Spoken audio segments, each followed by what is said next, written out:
क्या तकदीर एक दफ़ा लिख लिख दी जाती है या फिर हमारे अमल को देखकर लिखी जाती है।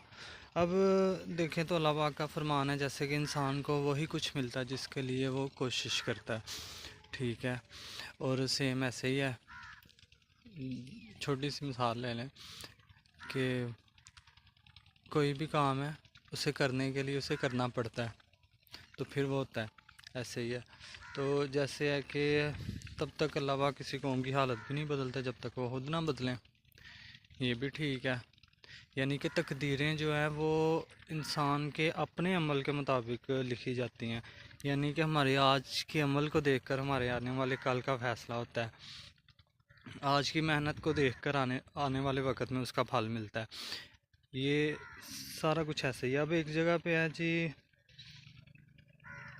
चलो वो नेक्स्ट करते हैं।